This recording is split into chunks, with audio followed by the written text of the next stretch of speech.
Hello everybody, welcome back to another episode of Burgers and Fries Game Talk with a Shake, and I apologize for there not being an episode last week. Just that I meant to record last week's episode, but I got called into work at the last minute, so I was unable to do that along with some other things going on. So there was no episode last week, but as of this Saturday, right today, which is as of recording, that'll be April 24th. This episode 2 here, and joining me is we got five people. Actually, got four of the people here with me, and I got Grim Monolith. Hello. I'm Grim Monolith. In my professional life, I teach at a university, math and physics. I'm an astronomer. But in the online world, I am actually the editor for Dark Titan and Vera Dark.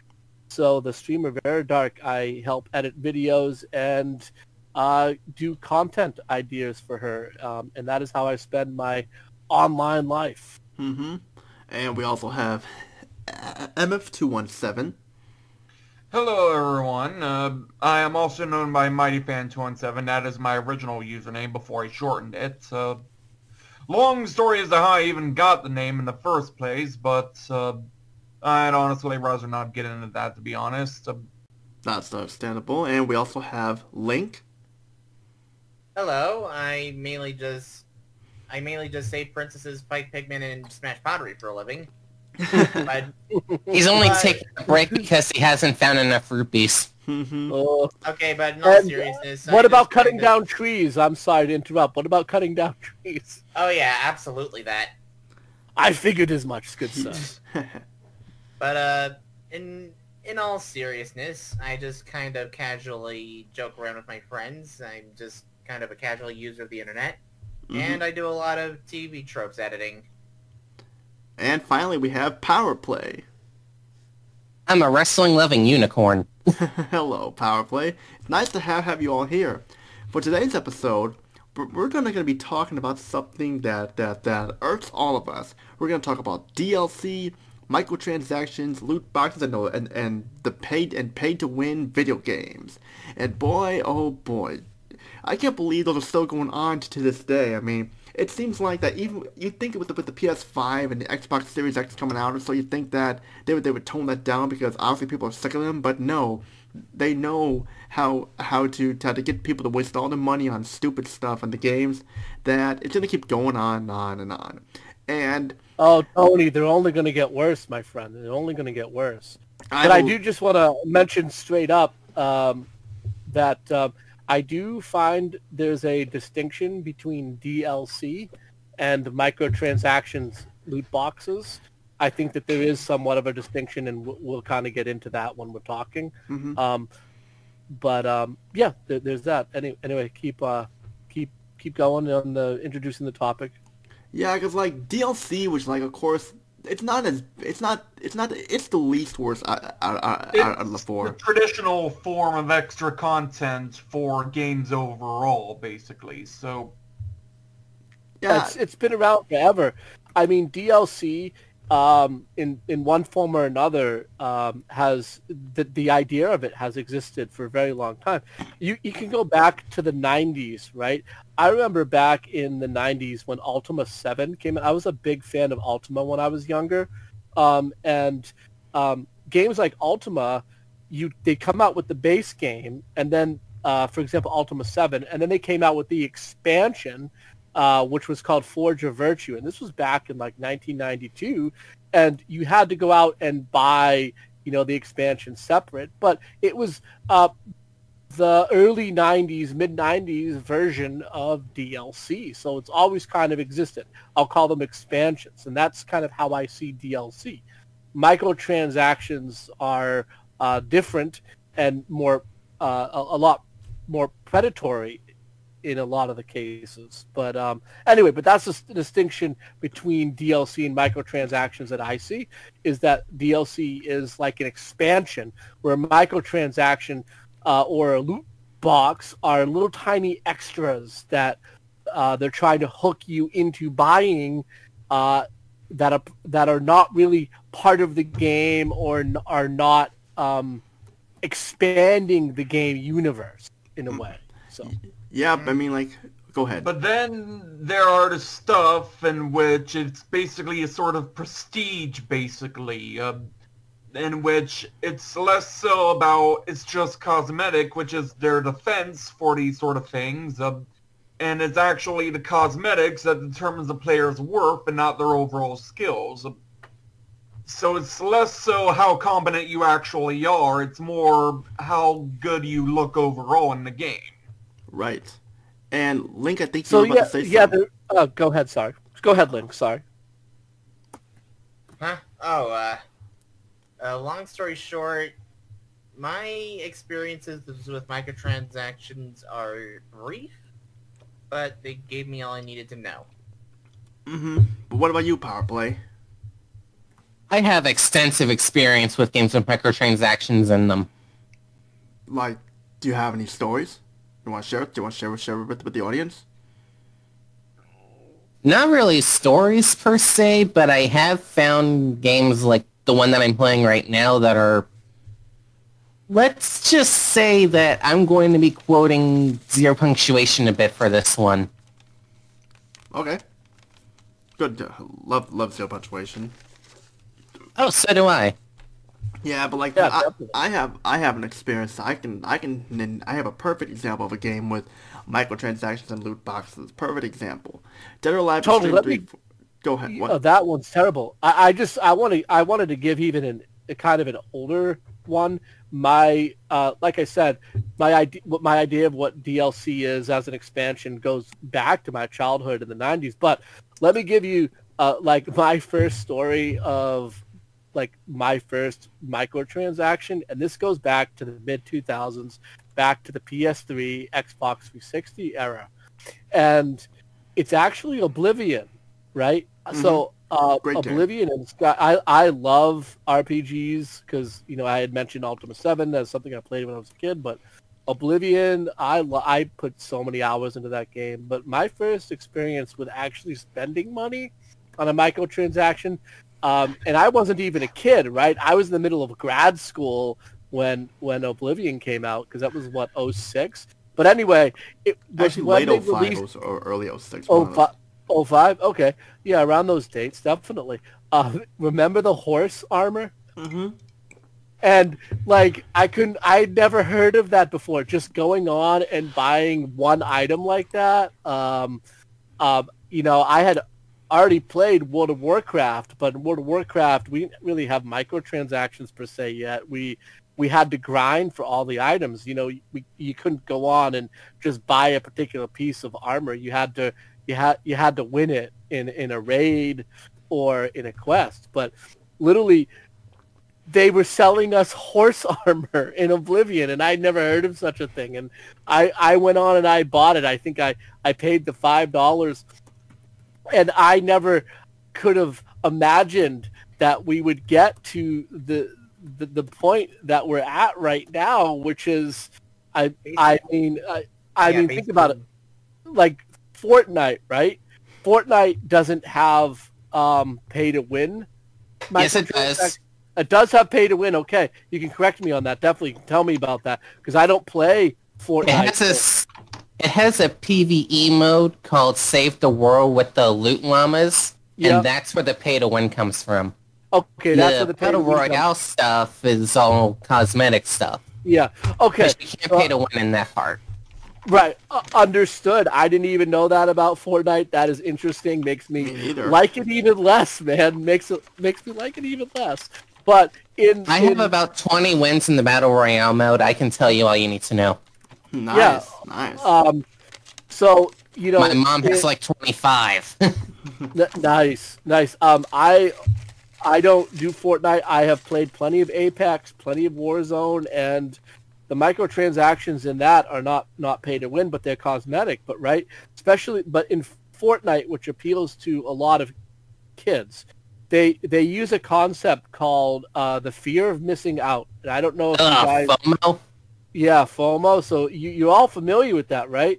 So they throw certain cosmetics out there, and they basically put a time limit on it. so that you feel like, oh, I need that, I gotta get that. Yeah, and now I need it, I need it.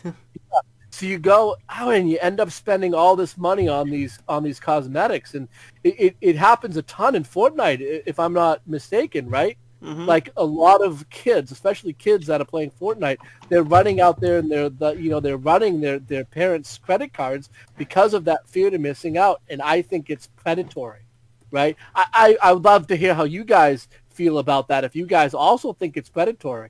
But this is even.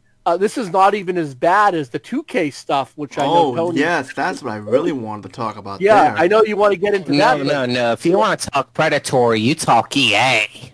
Yeah, EA predatory as well. But with the Fortnite stuff, because you said you have a ton of experience with Fortnite, do you think that fear of missing out cosmetics, and I know Blizzard does it too in like Overwatch, but do you feel that it's predatory?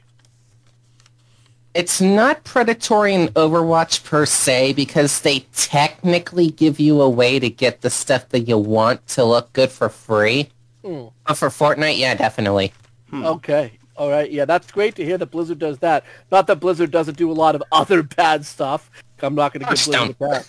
Yeah, but oh my god! And the only microtransactions I want to say that I have heavily paid for, and I'll call them microtransactions, is I've played a ton of Magic the Gathering Arena, and I stopped playing it because the game is just totally broken. So, but I have spent hundreds of dollars in Arena, because I was a lifelong paper Magic player. So I kind of made the transition over to. But I've since even stopped that because I'm not going to give them my money for various different reasons. But hey, that's good to hear that at least Blizzard is giving you an option to get that stuff by not paying for it. But yeah, Fortnite, oh my god. At Warzone, I feel it's less of a fear to miss out, but I know Warzone and Call of Duty also has microtransactions. Oh yeah. In fact, I played a grand total of 2 matches in Warzone. I was in the squad that placed second the first time, but when I played solo, I ran out of interest real quick. Yeah, one game that I knew had a lot of microtransactions and loot boxes that did not have it at first was Dead or Alive Extreme 3 Fortune. Like, at first... Oh my god. Yeah, but I can tell you this. Go ahead, because, like, at first, like, it didn't have it all, but then all of a sudden they released more of these, like, swimsuits, like these monthly swimsuit costumes, and at first you just had to pay exact dollars in the owner mode, but then this started to take it to the next level, to where, like, you had to, like, have catalogs to buy them. And what I mean is that, like, with the catalogs, you had to make a Chinese or a Japanese PSN account in order to unlock these, along with having these, like, tickets or so like that, some type of tickets or so like that in the catalog to buy them. And even if you do buy them with just like your regular Zec dollars, you can't even wear them or anything like that. And it's also the same with the 2 new characters, Lei Feng and this other character that they added, and it makes you say, oh, you want them available from the start? Buy the censored Dead or Alive Extreme 3 Scarlet and stuff. It's like you have the better version, but some of the stuff is locked because it makes you buy the newer game they have with it, which I would not do, because, like, what's the point of buying the same game even though it's censored? It has censors to ship in it and stuff when you just have it. And then again, Lei Feng and the other character are not even that interesting, but still, it's just annoying when, like, at first it wasn't even like that, and all of a sudden, boom, now all of a sudden they have it, and it's like, what the heck was this about? I mean, it's like, there's plenty of content in the game, it's just swimsuits and our stuff, but the fact that, like, it's like the DLC, the microtransactions and loot boxes are in there at all, it's just mind-boggling. Yeah, and I know, Tony, from our last show, you were saying how much you've always loved the Dead or Alive series, but I think maybe a great microtransaction topic for you to hit on is what the hell happened to Dead or Alive 6?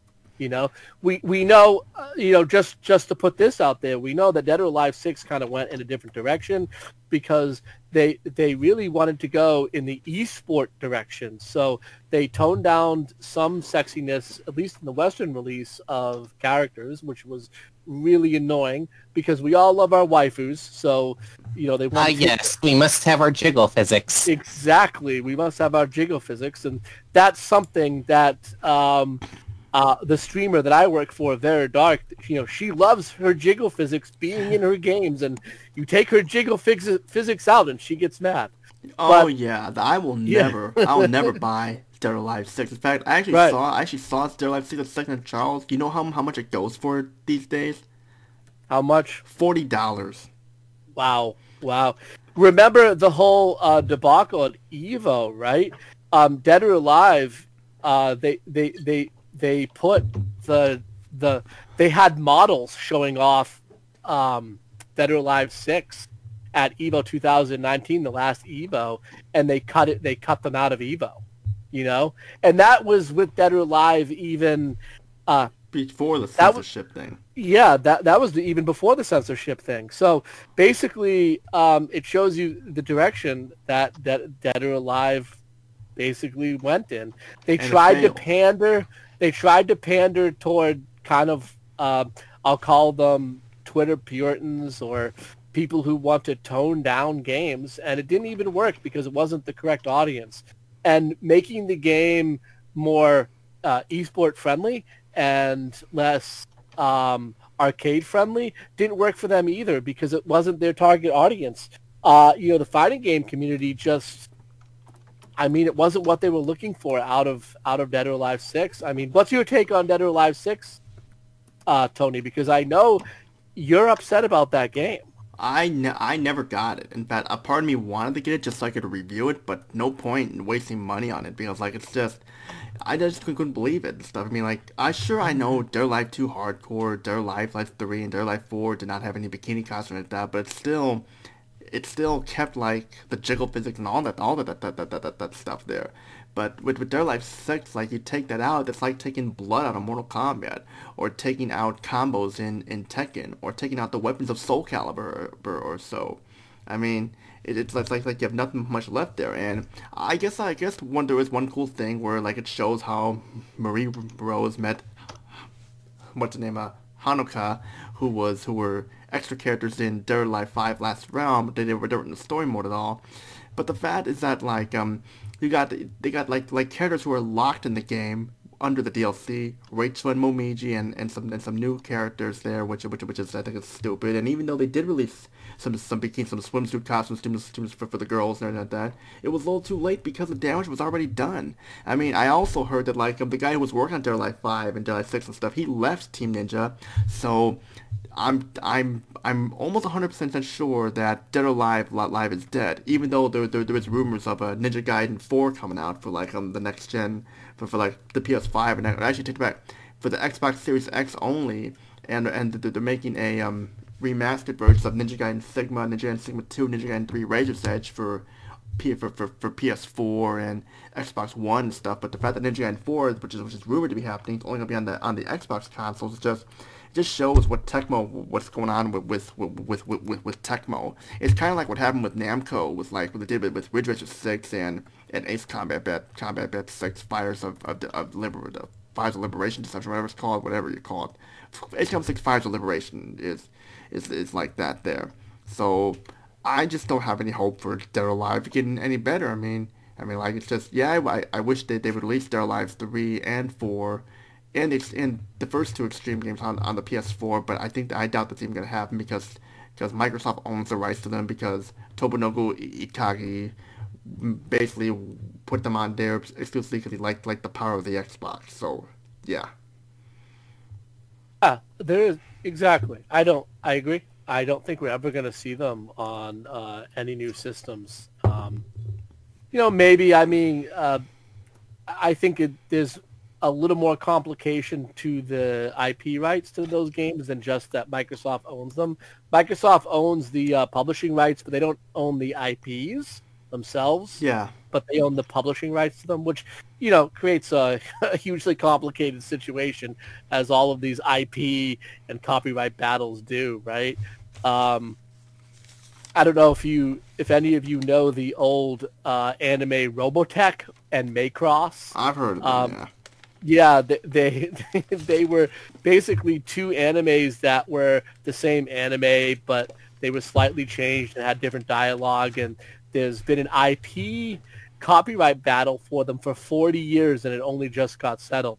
I'm just using that as an example of how entrenched and long some of these copyright and IP battles. Oh yes, I know, definitely. I know. And this just happened. And this was another topic we covered last show, was about Ninja Gaiden and how Microsoft owns the copyright or to publish Ninja Gaiden 2, which was one of the reasons why, you know, in the remaster they went with the Sigma versions. But, you know, there's more to it than that. But there is some copyright IP battle in there. Mm-hmm. Speaking I should also mention that, like, in Ninja Gaiden 4, I heard that Kasumi is going to be a major character in Ninja Gaiden 4 if it's announced, because, like, that would be cool. Because she is a playable character in the online mode of Ninja Gaiden 3 Razor's Edge, from what I heard. But there's no rage limit, though, so it doesn't really matter, right? Because Ninja Gaiden 3, whatever version you play, it was not very good anyway.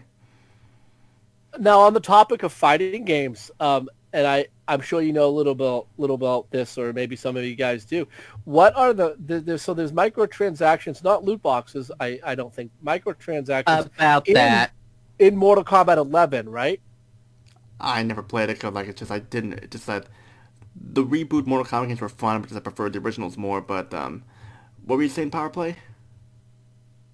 I do know of a fighting game that does have loot boxes in it, and they're actually kind of integral to actually gearing up the characters in it. So kind of like pay-to-play type of thing. Have you ever heard of a game called Injustice 2? Absolutely. Never played it. That's by NetherRealms, and it's based on the Mortal Kombat engine. Yeah, in that one, your characters actually have stats like health, attack, and defense, and they're governed by their equipment.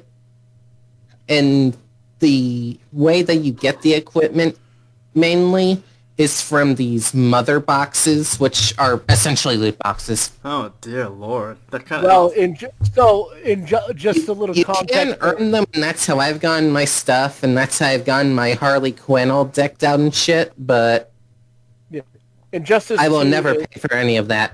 Injustice 2 is completely based on the DC world, so it's a DC Comics fighting game, and the mother boxes are in the DC world, in the comic book world, and in the DCEU, the movie series. They are very powerful artifacts that basically allow you to destroy planets. Just a little background context on the game. Injustice 1, the game, didn't have microtransactions integrated into the game as bad as Injustice 2. So if you want to play Injustice, I say to everyone out there listening, play Injustice 1, basically the game of the year or complete edition or whatever it's called, with all the extra characters. It's a really fun game. And I enjoyed Injustice 1. But yeah, those microtransactions in Injustice 2, wow, man, you called it. That is a good call. That reminds me of, like, Dead or Alive 6 once again. Instead of unlocking costumes regularly, you have to, like, grind for costume parts, which means you have to keep playing till you get costume parts and stuff. And it's just either that or you get the DLC or so, or you just pay for the DLC. It's like pick your poison, you know. That's true. Yeah. Does anyone else have any examples of games along these lines that they themselves have played? Middle-earth Shadow of War used to have a market that was all about the loot boxes, but Warner Brothers took that down. I got some experience with a game that didn't have microtransactions at first, but gained them at, like, complete random. Oh man, that sucks. I have experience with a game I absolutely love. I was trying to speak ages ago, and I was just cut off. Actually, yeah, let's give Marty his piece, okay?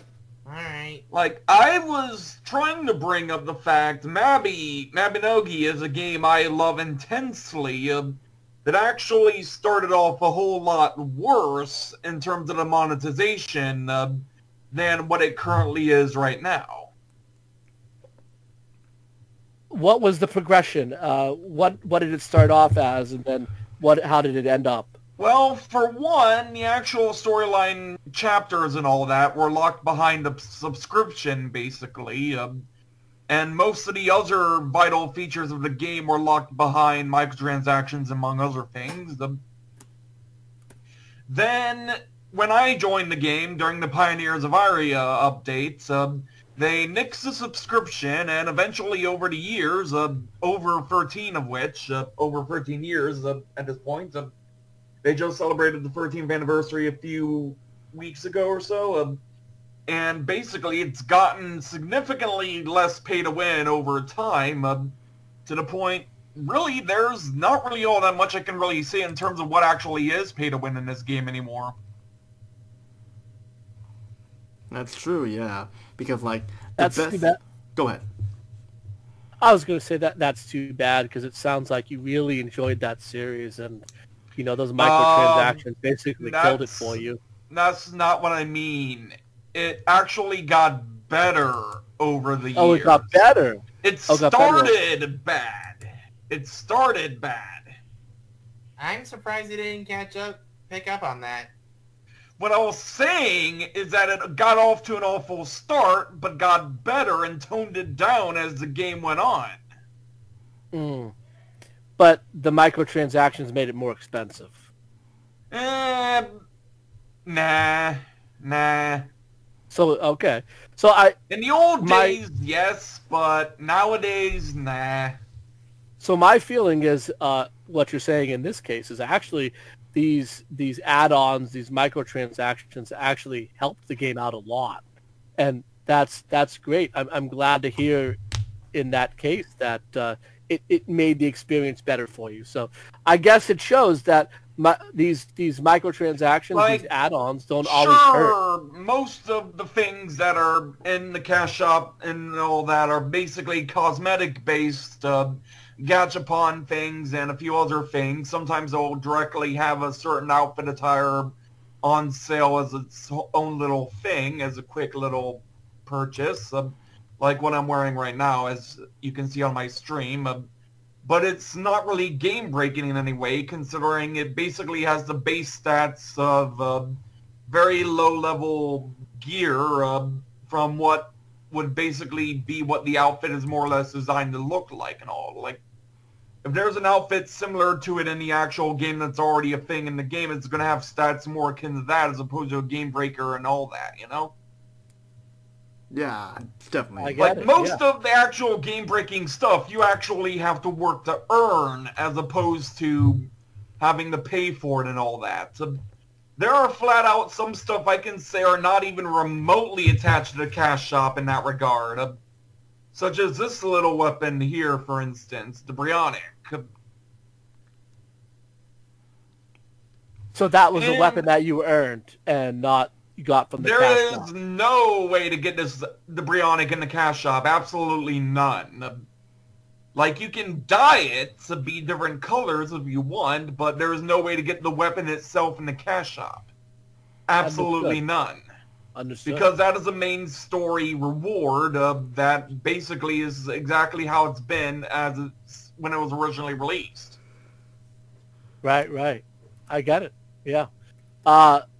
Any other examples from anyone? Any other games? Well, the Demigod form I'm using right now, that was part of the same chapter, same story arc as the Bryonic. That was another thing for it, especially considering it's designed to work around the Bryonic and all that. Yeah, Link, you wanted to give an example, Link? Oh yeah, okay, so anybody know a game called Dragon Ball Xenoverse?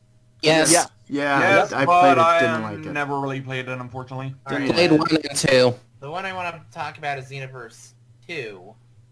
And it started off pretty okay. You had some fun stuff in it. good DLC, good other stuff. Then it got a little crazy with the DLC a little bit, and then it added a whole mode centered around microtransactions. I heard about that. Yeah, 'cause I remember I think they did that in Xenoverse 1, and I was already bored with the game out of mine. I'm just glad I sold it with it when I did, because the game was just not very good in my opinion. I mean, I'm not the biggest Dragon Ball fan, but I did like Budokai and 3 and Burst Limit, so yeah, just saying there that it was blah. I never even got to play those games just because I was basically, turned off to them. I was more into Sailor Moon than Dragon Ball Z anyway. I couldn't say which of those two I was more into, but long story with that, to be honest. Mm-hmm. But yeah, like me, I've always been Sailor Moon fan. Especially when I watched the entire series in Japanese with English subtitles, because that's how I watch my anime, Japanese and English subtitles. Do you enjoy the 1980s Sailor Moon? 1990s, you mean? Yeah, I like the original better. Sorry, I meant the 1990s. You kidding? The original series. I can't even remember years anymore. No, yeah, the 90s Sailor Moon. Yeah. You're kidding? The original series is much better than Sailor Moon Crystal. Hell, I prefer the live action series over Sailor Moon Crystal any day. And the live action series was so bad it was funny. But like it's just with Crystal, it's just a boring reboot in my opinion. I mean, I know people Not that I want to veer in this direction, but my favorite 90s animes were Gundam Wing, of course, but I'm sure there's so many people that are going to pick Gundam Wing. And I loved Slayers. I don't know if you, and if any of you have seen that fantasy-based anime. Yeah, I've heard of all of those series at some point. I just haven't gotten around to really watching any of them. Both of them are very good, very high quality 90s stuff, definitely. Yeah, I'm a huge fan of I mean, I know anime was not really gonna be a part of this podcast, but still, it's a free for all. Huge fanatic of Digimon that I am. I'm more interested in the games nowadays than I am the anime, but growing up, I had a bit of a love-hate relationship with the dub. Got more into the Japanese version of subs eventually. Sadly, I've not been able to rewatch any of the older series in the Japanese version proper, from the ones I already watched, having known the dub primarily for the longest time. I've been looking for time to set aside for that, but so far no luck on that. And again, as I mentioned, been having more luck with the video games overall for Digimon, to be perfectly honest. Yeah, and the card game just got a huge boost. It's kind of like Digimon card game. I saw that it's selling like crazy right now, but so is Pokemon. I know Pokemon and Digimon, the card games, are doing really, really well right now. Man, who can forget all the hype Pokemon and Digimon had back in 1999 or something like that? Imagine who remembers all that hype? I remember all the hype. I remember being such a absolutely. It was at the end of undergraduate for me when Blue and Red came out, and I had picked up actually had a Neo Geo Pocket. So I went out and bought a Neo Geo Pocket because it had a lot better graphics than the Game Boy Color, which was the one that was out at the time that the Neo Geo Pocket came out. Of course, I mean, because the Neo Geo Pocket was a more advanced system. It had a better CPU, better screen, but it didn't have the games, man. I played Sonic on the Pocket. I played some other games on the Pocket, but I wanted Pokemon so bad. So I actually went to EB Games because there was no GameStop in my area yet. We still only had EB Games. And of course, EB Actually, Games didn't EB Games become GameStop? Yeah. They're the same. Yeah. So EB Games, Babbage's, and Funkoland, and GameStop, they're all part of the same company. They all became a GameStop. All part of the same company. So all the EB Games that were in my area today are all GameStops, of course. There's a ton of GameStops still around me, but yeah, the EB Games that existed in my area, yeah, they all just got turned into GameStop. But I remember I went and traded my Neo Geo Pocket Color and all the games in for a teal colored Game Boy Color and a Pokemon Yellow, And oh man, I had so much fun with that. I had so much fun with that. Oh, me, like, I was a huge fan of Pokemon. I was a huge fan of the show. I had the CDs, I had the games. I mean, I had Red, Blue, Yellow, Snap, and Stadium, and Silver and Gold. My favorite human character was Misty, aka Kasumi, in the Japanese version, and like I was a huge fan of Misty, and like it was just that I'd love to watch the original, like the Indigo series in Japanese, but not all the episodes are available in Japanese. It's like they're hard to find it for some reason. But like it did. At least they didn't. I just want to say this, Tony. At least they didn't totally change the series. I don't know if how familiar any of you guys are with the original Yu-Gi-Oh anime, but the Japanese. I used to watch that actually. Yeah, the Japanese version of Yu-Gi-Oh is like a different story than the dubbed version. They like changed the story because I guess they felt that the story for Yu-Gi-Oh like was too dark and like full of horror for children, and they totally changed the dialogue in the story when who owned the Yu-Gi-Oh dubbed version? But like it was something for kids. But I know. For kids. Oh, yeah, Lord. for the kids. They did the dub and they wrecked it. They wrecked it. Yeah, it's like what they did with Sonic. Ironically, 2 words. It's not. Go ahead, guys. Dub, yeah. It's not even the dub that killed 4 kids. One Piece was. But yeah, 2 words. Oh. I never watched One Piece, so I have nothing to say. But like, I do remember like watching the 4Kids version of Sonic X and watch the Japanese version. Much better. It's kind of like with try to think, like, I was gonna say something here, but I lost train of thought at the moment. But like the reason why Yu-Gi-Oh they changed the story around in the dub, it's simple. That Yu-Gi-Oh we got was actually the second series. There was a first series before that where Yu-Gi-Oh was younger and everything. So of course they were gonna change it because we didn't have the original Yu-Gi-Oh series here in the States, in the West. That's why. It's what happened. Imagine this though. Imagine if Nintendo, and we do know Nintendo has mobile games, just like SquareSoft, they have mobile games that are basically gacha Fire Emblem Heroes. Yeah, that right, they're gacha games, right? Imagine if they took their mainline series, like Pokemon or a mainline Final Fantasy, and they just slammed microtransactions into them. Oh my god, that would ruin them so bad. Oh god. I told you there was a fantasy game like that has what you're talking about, and it sucks. Yeah, they have the gacha game versions of them, and I mean, hell, I was pissed off at Nintendo over the fact that they made it so you could only have one island per Switch on Animal Crossing New Horizons, by the way, which is a great game, and I think it's a lot of relaxing fun. But like the fact that you can only have one game on a Switch, it's like me and my wife, we literally both of our islands are we only have one Switch, so we have both of our islands on one Switch. We were actually going to go out and buy a Switch Lite just so that we could have our own separate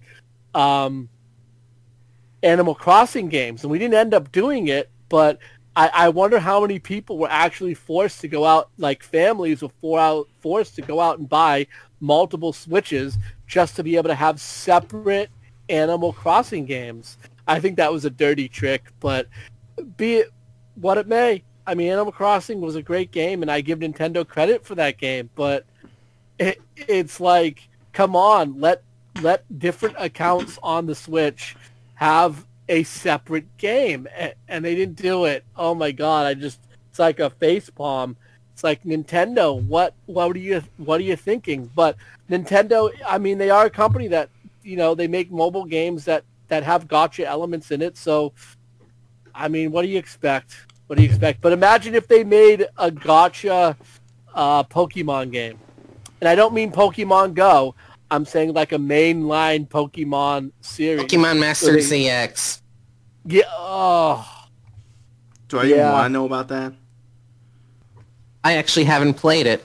I would have actually played it on an emulator, but I can't fucking do that. Yeah, I haven't played a Pokemon game in a long time. But I didn't really play them many Yu-Gi-Oh video games. Like I played that awful Duelist List of the Rose, whatever it's called, Duelist of Rose. Oh my lord, don't even start on that. The Roses, I haven't ever played that one. What happened? Oh my lord, like you have multiple decks you can choose from.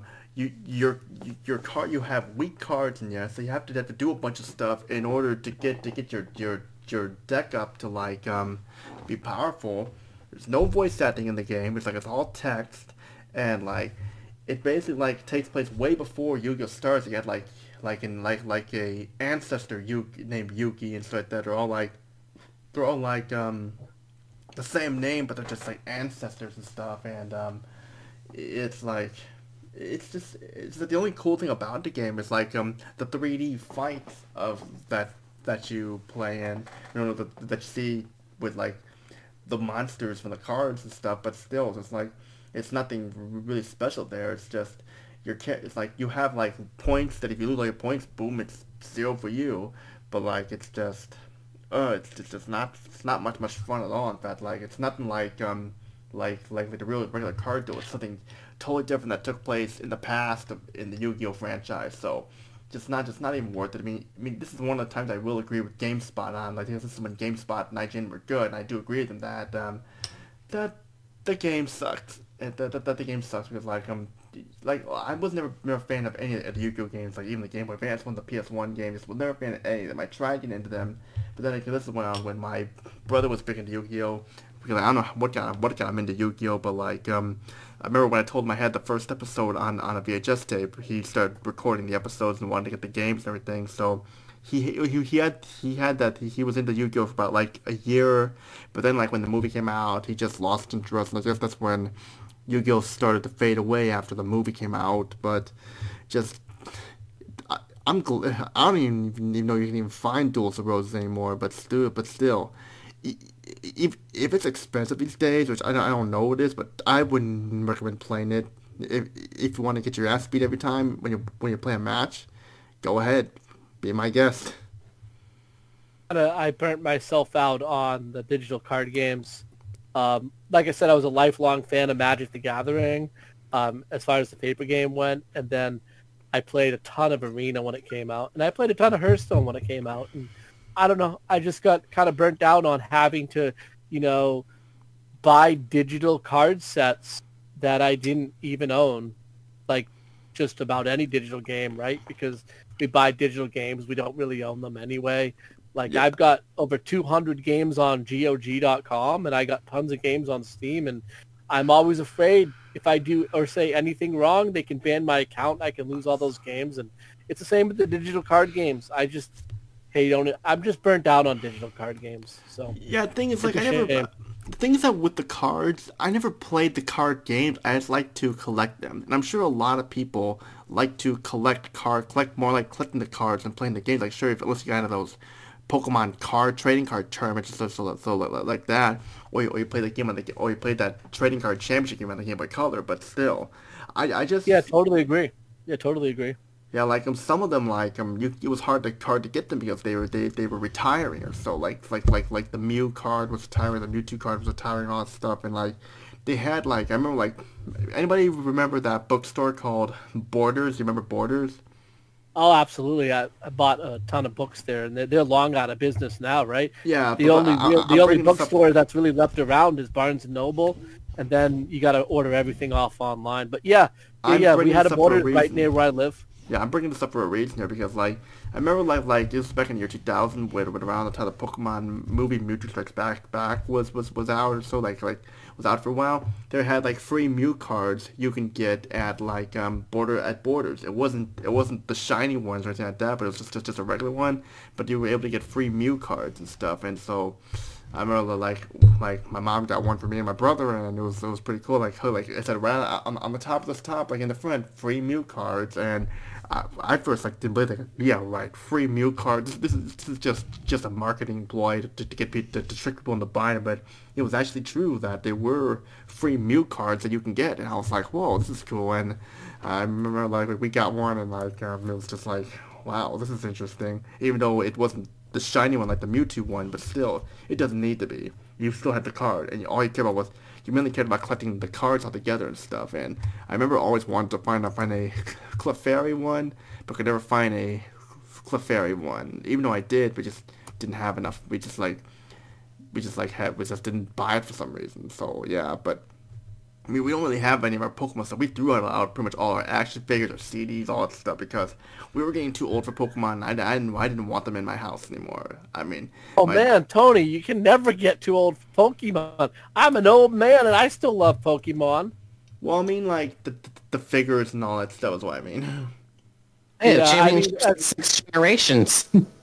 I mean, I have... I don't have a lot of figures left either. I have some DC comic and a couple Marvel figures on shelves in my living room, but yeah, I've kind of scaled back on stuff like that myself. I got a bunch of movie posters around though, and a lot of retro video games still sitting around. But I hear you, man. I understand that you didn't want a lot of that stuff sitting around. I get you, but. Especially if you're still, living with a lot of family. Once you get out and buy your own hell with it. Just buy whatever you want and put it wherever you want. That's what I say. True, yeah, but you also got to think about money and stuff. That like things have been going up in price because of inflation these days and stuff. Because I can tell you this for a fact. I remember I go to a local disc store called Disc Replay. And when I first started shopping there, there were things that were cheap as dirt. You could buy so many stuff for $5, at most $10-$20 so. But nowadays you gotta really spend more than that. This was back in 2009. Nowadays, sorry, I got the hiccups there. Nowadays, like you just said, you'll be lucky to find, we'll say, the original Crash Bandicoot. The original Crash Bandicoot there costs $5, so maybe less. Now it costs more than $20. Well, that's a inherent problem with the retro game hardware market in general, right? Everything has skyrocketed in price. Everything's inflated in price, and part of that has to do with resellers, I think. And the eBay market itself. A lot of the independent stores that sell retro games, they basically price everything based upon price guides that are online. Pricecharting.com. Yeah, pricecharting.com is definitely one of them, and there's a couple others out there as well. And then you have the eBay sellers, and eBay sellers just take a crack in the dark, right? So they'll just throw something up for a ridiculous price just to see if they can get it, because they don't care if they can't get it, because if it sits there for a year, then they'll price it down. But you have these stores, these independent gaming stores, comic book stores, game stores, card stores that also sell retro games. They go on to eBay and they look and see what these sellers have put things up to, even if it's a crazy price. And then they say, oh, shoot, they have it at that price. I'm going to sell it at that price. And then eventually it just drives the whole market up, and that's what we see. Also, on YouTube, we have all of the retro tubers that do the hidden gem videos. And those hidden gem videos, even those YouTubers, and I'm not here to crap on anyone, so I'm not going to name YouTube channels, but those channels, when they do the hidden gem videos, because these are bigger channels, 500, sometimes up to 1 million sub channels, the resellers, and I'll even call them scalpers, because a lot of these guys are scalpers, they have these games in inventory, and they see that these channels do their hidden gem videos, and then they'll add 10, 15, 20, sometimes go up by 100% on the value of the game, and then it sticks. So now, for example, the other day I was looking for the NES version of Ultima 5, which wasn't even a popular game. And if I just look at the value of it, I don't know, 4 years ago, it was selling for $40, $50 on eBay. Now, if you go and try and buy it, it's $150 just for the cart, for a game that not a lot of people are even looking for. And why? It's because it's been in a bunch of hidden gem videos. It's because it's been streamed a bunch on Twitch over the years. So these resellers, they inflate the value of it when it shouldn't even be worth that much. So, it gets bought out and it sits on someone's shelf and it never gets played.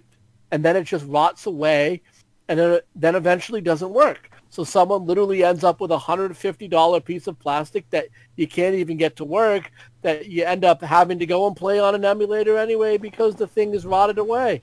I know. It's like also when you're trying to buy an old game, so you got to be careful to be sure the disc is in good shape too, because like sometimes the disc will be scratched beyond belief, but they won't even work anymore, or they just like stop working due to like, I don't know, just reasons X, Y, and Z or so. Disc rot. Yeah, DVDs and CDs rot.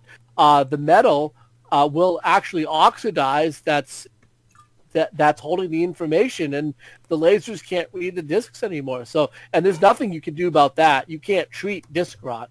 It's not like scratches. You know how you can resurface a lot of discs and try to smooth out the plastic coating that's over the metal that's under that holds the information, but you can't do anything about disc rot. Disc rot, the disc is done. I never had that happen to me before. Knock on wood, that doesn't happen in the future, because like I take care of all my games, all the games I own. I've taken good care of them, except for like there was one instance with when I went to GameStop. So actually, when I made the honor roll in 8th grade, I was able to. If you made in my house, if you made the honor roll, you would get rewarded the video game. And I wanted Mortal Kombat 4 because I was getting into Mortal Kombat with Deadly Alliance and Mortal Kombat Trilogy and Mortal Kombat Advance. And I remember like my mom got to order the game from GameStop. It was pre-owned, and I've shared the story with many people before, and I'm gonna share with you guys here. Oh man, this is almost like a horror story to everyone, but I'm gonna say it anyway. So here we go. My mom ordered the game because I was only 14, so I didn't have a credit card or any of that stuff, but here's what happened. We get the game, and it's in the worst condition I've ever seen a video game in. First off, the manual was missing, problem number one. Secondly, the case was all dirty and dusty looking and stuff, and the top of the disc had these big scratches like there were cat scratches on them, and the bottom of the disc was all foggy. I played it, and it kept skipping, especially in the ending scenes and everything. We cleaned it multiple times, and nothing worked.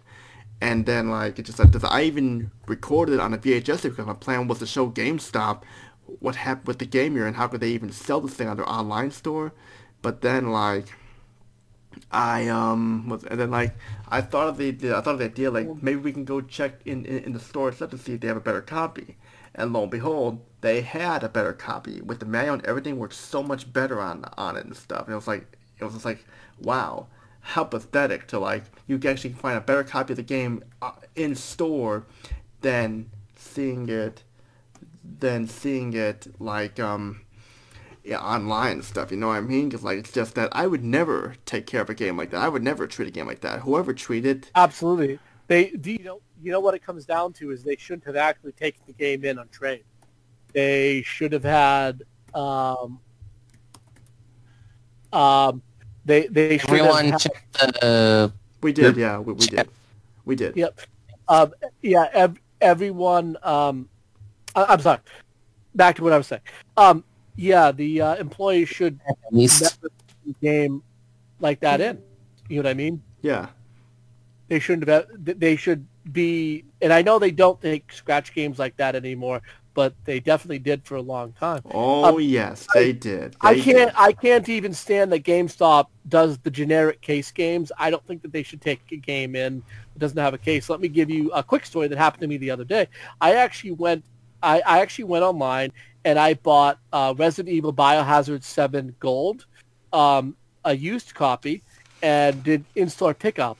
And when it didn't tell me that the game didn't have the case, I drove all the way to the mall and I said, "I'm here to pick up a game," and I said, "No, what is this? I want the game in the case."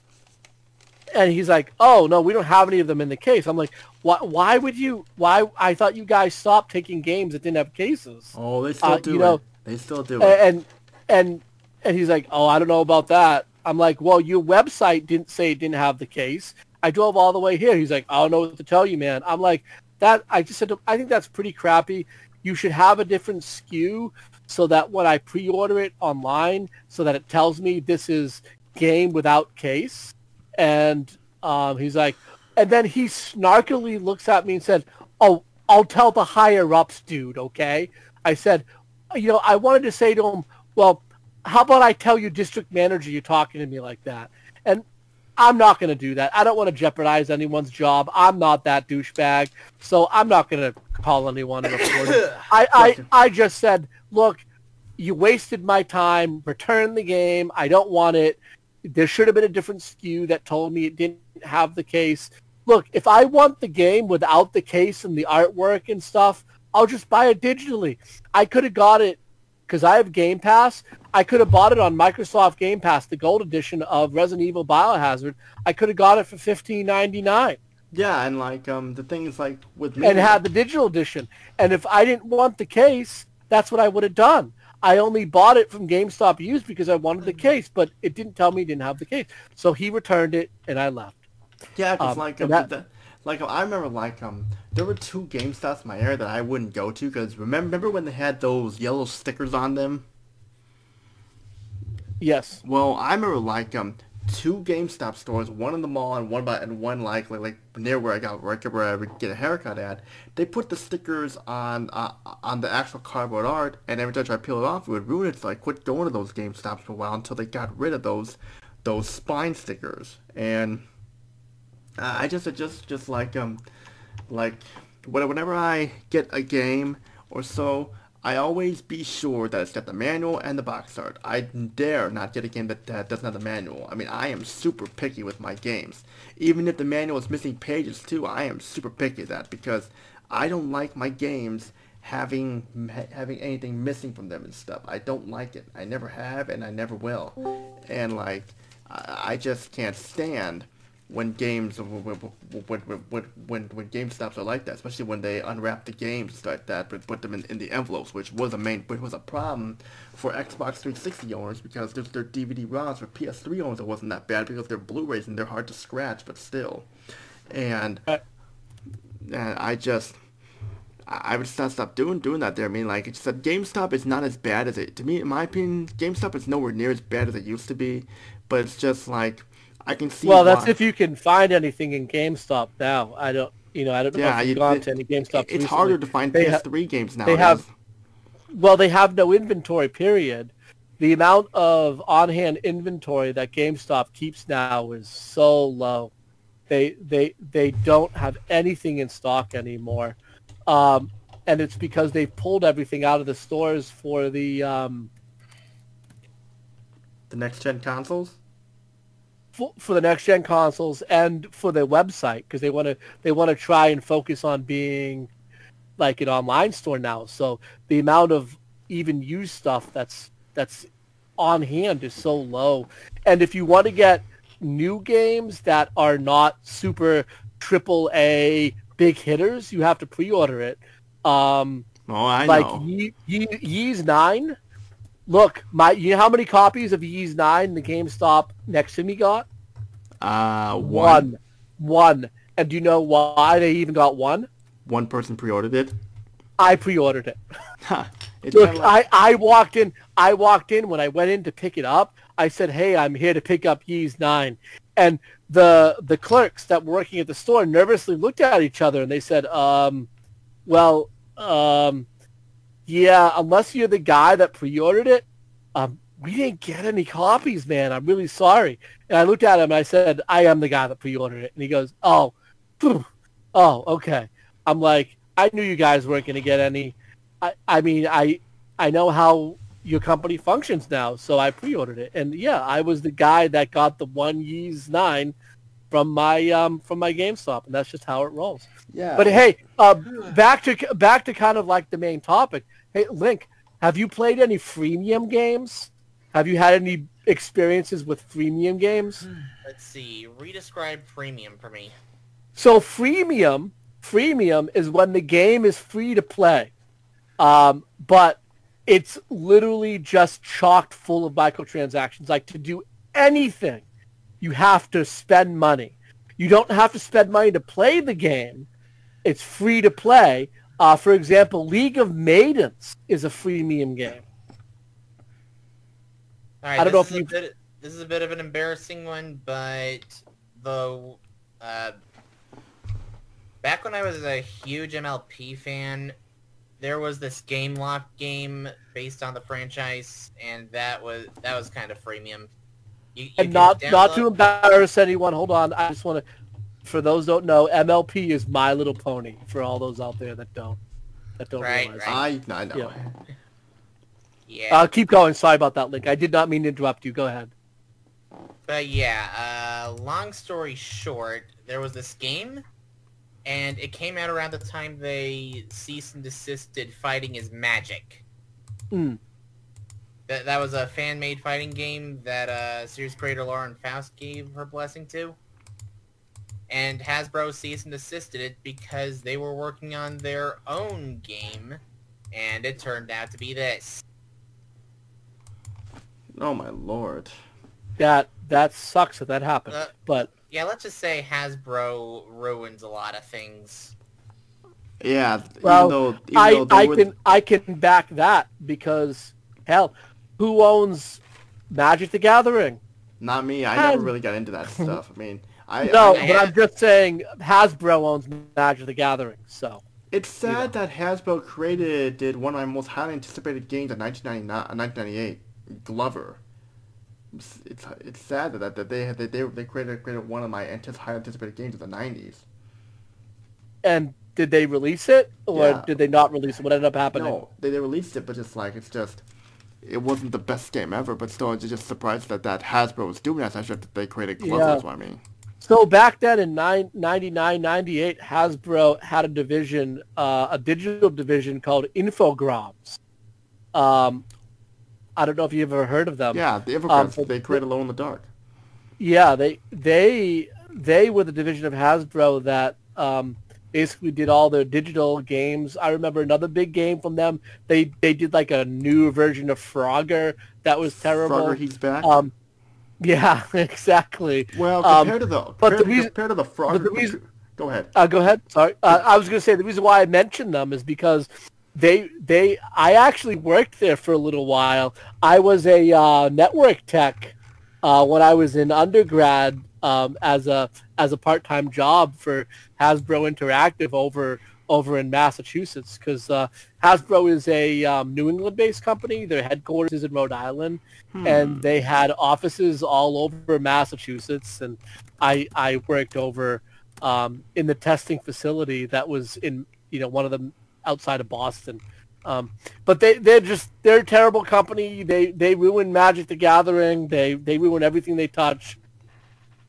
The only good thing that Hasbro has had come out in the last couple years is the Netflix original Transformers anime, and it is really good. It is really good. I don't think I've heard of that one. Yeah, there's a M-rated, and it's new. It just came out over the last. There's 2 seasons. It came out over the last year and a half, and it's on Netflix. It's called Transformers: War for Cybertron, and it's a M-rated adult Transformers series based upon the Generation 1 Transformers series that came out when I was a little kid back in the early to mid 80s, and it's based on that, and it's M-rated, and it's really good, and it's on Netflix, and they haven't released season 3 yet, but they're working on it, and they've got season 1 and 2. Go give it a watch. It is a worthy Transformers anime. It's got the same name as that one PS3 game released in 2010 of Transformers. Yes, because it's based upon a comic book / video game series that previously existed. And, also, the Transformers Devastation PS4 game was really good. And that was also based on Gen 1. And I really enjoyed that, although there wasn't enough characters in it. And I was hoping they were going to add more characters to it, and they didn't. And then the PS2 Transformers game, War for Cybertron, was also decent, although I didn't really like the character models they used in that version, but that was a decent game as well. And all the other Transformers stuff that existed is crap. It's all crap. You diss on Fall of Cybertron, I'm going to have to tear you apart with a mechanical T-Rex. Which series? The sequel to War for Cybertron, aka Fall of Cybertron. The one with my best boy Grimlock. Was that wasn't the Netflix one? That wasn't. It was a video game. It was a video game. Oh, okay, yeah, that video game was pretty good as well. That video game was pretty good. Considering not only did that game re-cement Grimlock as an absolute badass you don't want to mess with, not only did it have Grimlock's original voice actor in the same role, but the characterization was actually altered, and we got to see an actual different take on him that also subsequently had his original voice. I totally basically got to see a brand new take, but still the original voice actor and all. Yeah, because I did play Transformers War for Cybertron, and I will admit right now, it was an okay game. It was basically Gears of War, but Transformers in it, so I thought it was good at first, but after a while I just got kind of bored with it, so I missed the Fall of Cybertron. I didn't really get it because, like, it's just...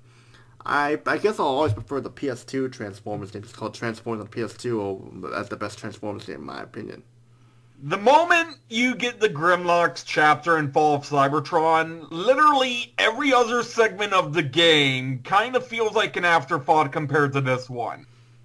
Of course I'm gonna skip the movie-based Transformers game. I don't really play movie-based games, so I'm gonna skip the movie-based Transformers game. Yeah, I never played any of those. I believe that they weren't very highly rated, so I just kind of skipped over those. Just play Armored Core or something like that. Play Armored Core. Oh, I loved Armored Core games. I loved Armored Core. I know. I remember. Go ahead. And by the way, Mech Warrior 5 on the PC is really good. I really like Mech Warrior 5. I have Mech Warrior 2 on the PS1. It's a lot of fun for sure. Along with, I can't believe I'm saying this. Steel Battalion, baby. We talked about this last week. I have the controller for the Xbox. Oh, I know. The pedals. I got the controller. I got 1 and 2. Man, it's so cool. The graphics aren't the best on those games, but man, they are so much fun because you have that controller. Yeah, but like, shoot, I lost track of thought about. But as much as I know people are going to get shit for this, but Mobile Suit Gundam Crossfire was actually a great game right there. I know it's got its problems, but there was a good game buried underneath it, and I found it. Didn't have a lot of playtime on that one, so I'll take your word on it. Maybe I'll give it a chance. People didn't like it because of the horrible frame rate, and there's issues with the sound and everything. But deep down, there's a good game buried in Mobile Suit Gundam Crossfire. There's a good game buried in it, and you just gotta dig to find it. Yeah, I mean, I'll definitely give it a try. Your suggestion. I could probably get it on. What system was it on? Only on the PS3. Okay, it was on the PS3. So I'll have to see if it's around.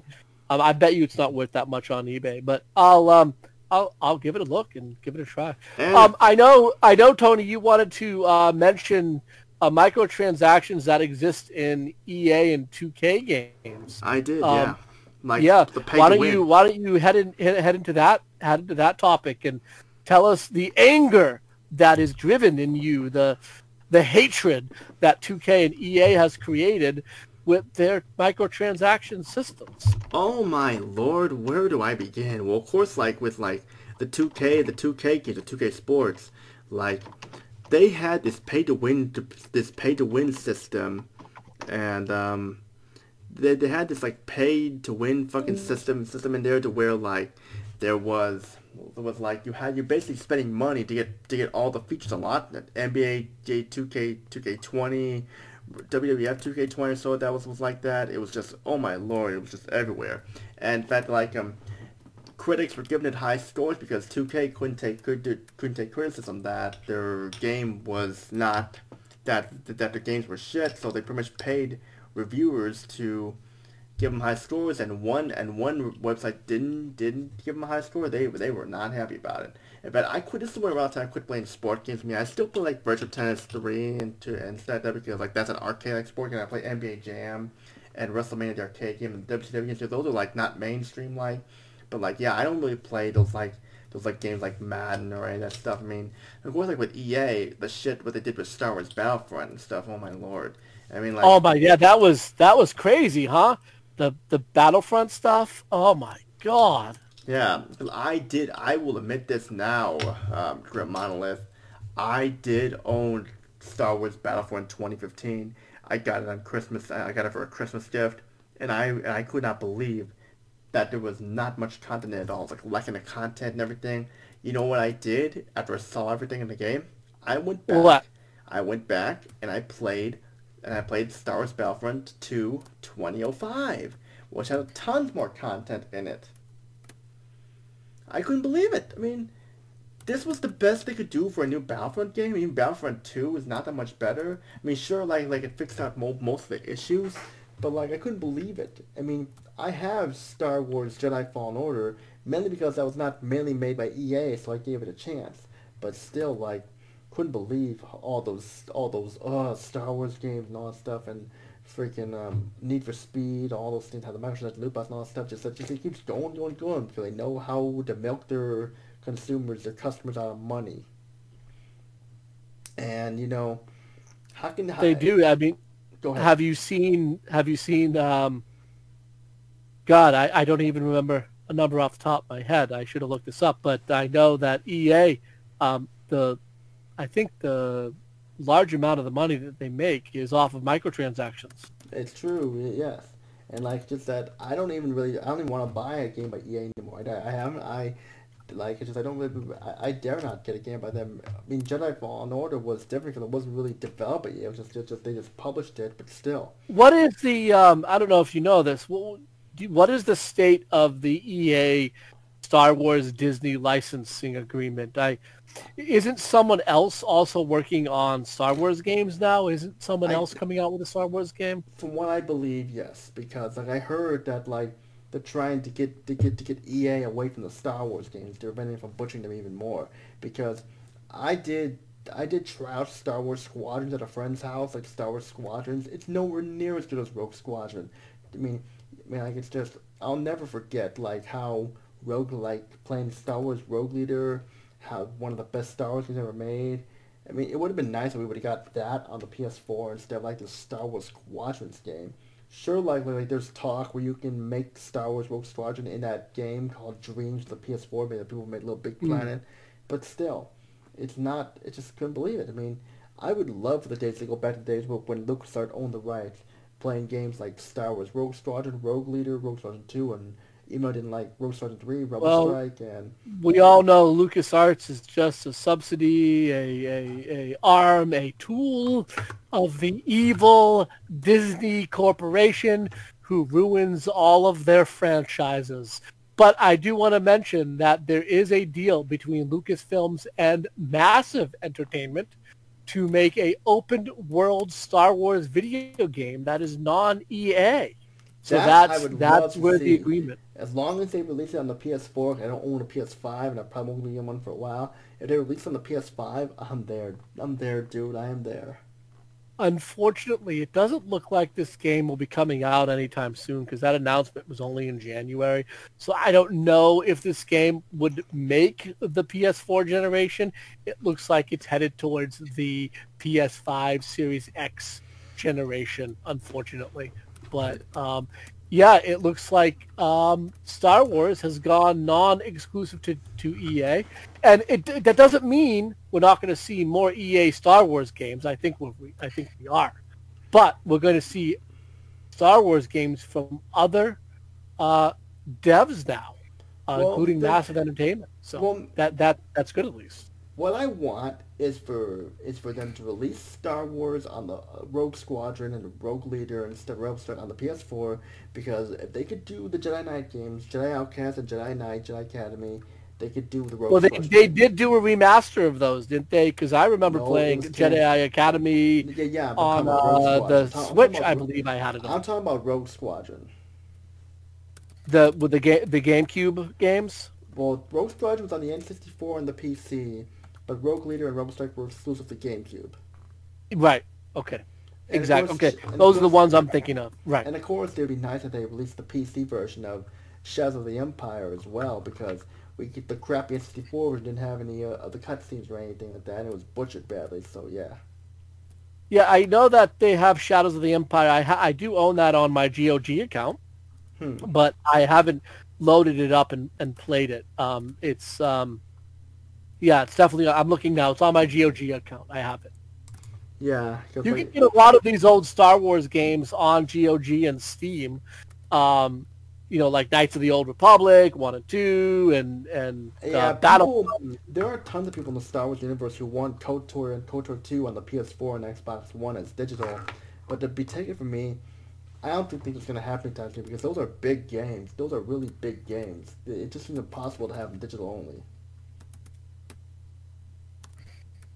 Well, I mean, but I own those on GOG as well. I mean, did you mean to remake them? Yes. Would be right to remaster them. So let me. So they remastered Baldur's Gate 1 and 2 and Planescape and Icewind Dale, and those were big games. Baldur's Gate 1 and 2 were massive games, and Beamdog back in 2014 remastered those and added like quality of life improvements, and they even added spells and items and all this stuff to those games, and they did a really, really good job remastering them. Were they like completely new graphics engines? No, but they made them run smooth. They fixed pathfinding, and I think that stuff that you can do to Knights of the Old Republic, because Knights of the Old Republic is actually newer than Baldur's Gate 1 and 2, because Baldur's Gate 1 was 98, Baldur's Gate 2 was 2000 and 2001. And Knights of the Old Republic were a few years after that. I believe Knights of the Old Republic 1 was, what was that, like 2002, right? Maybe, 2003 maybe, around that time. And KOTOR 2 was 2005, I think, yeah. Okay, yeah, so around those. So I think you could remaster those. I think it could be done. I mean, look, they're in the middle of remastering Diablo 2. And I've seen some screenshots of it, and it looks pretty. I'm hoping that it comes out good, unlike the remaster of Warcraft 3. That was a total disaster. Oh my god. I paid for that game and instantly returned it. I'm lucky they took my return. But, that's just how EA rolls, right?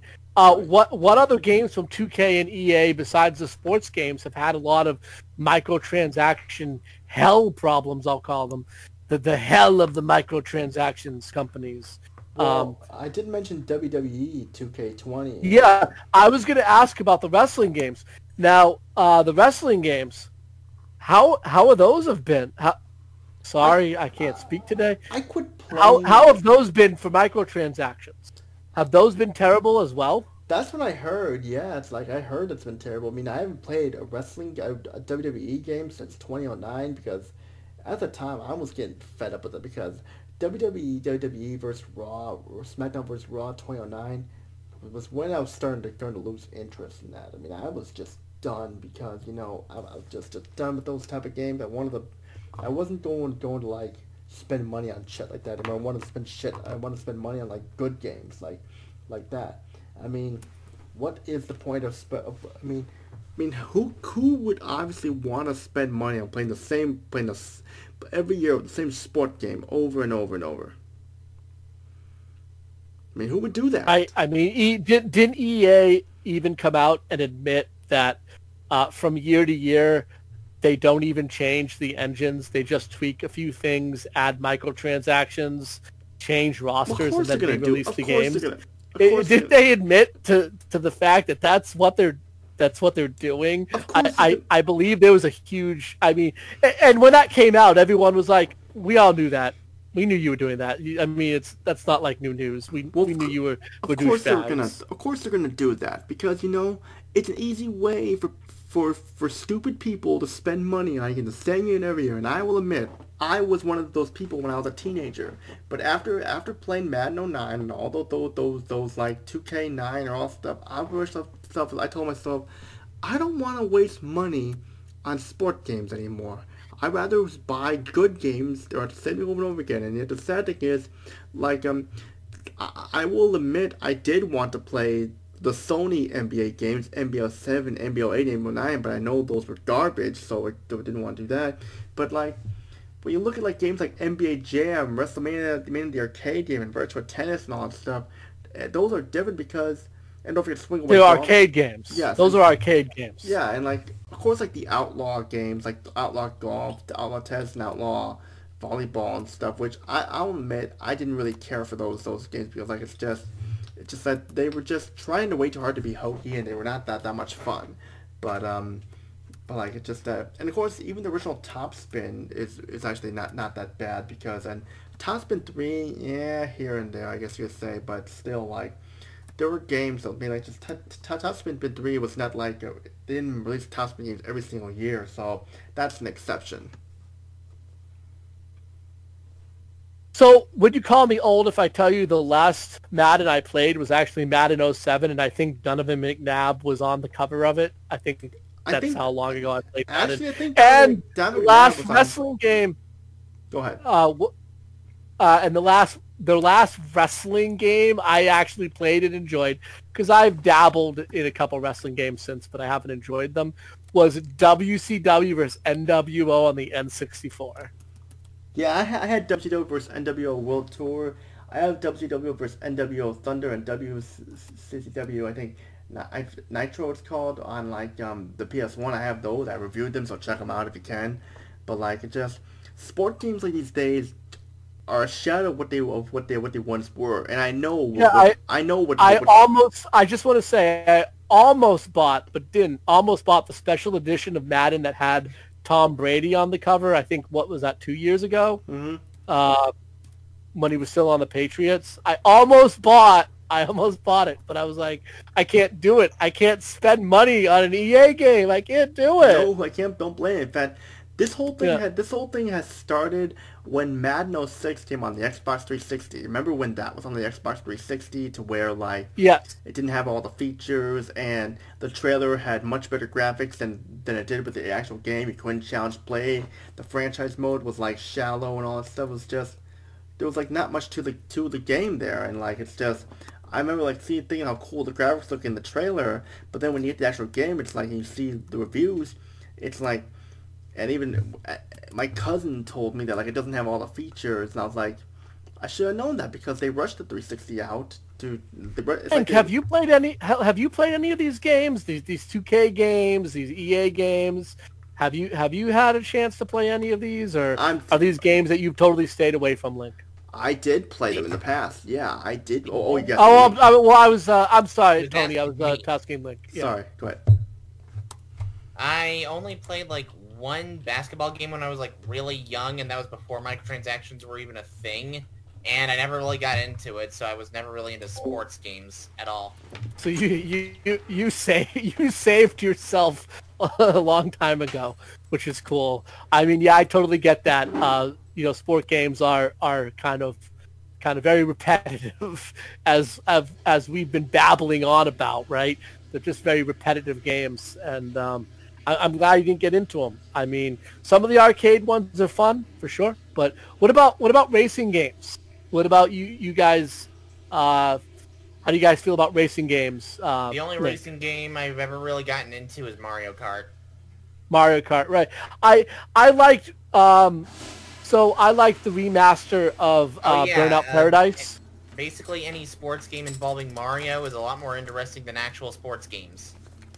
Totally understand that, man. I totally understand that. I mean, I just love Nintendo games in general. Nintendo makes, such great games. But one of the things that pissed me off about Forza Horizon 4, which is probably one of the best racing arcade/sim games that's out there right now, and it's on the Xbox. It's owned by Microsoft.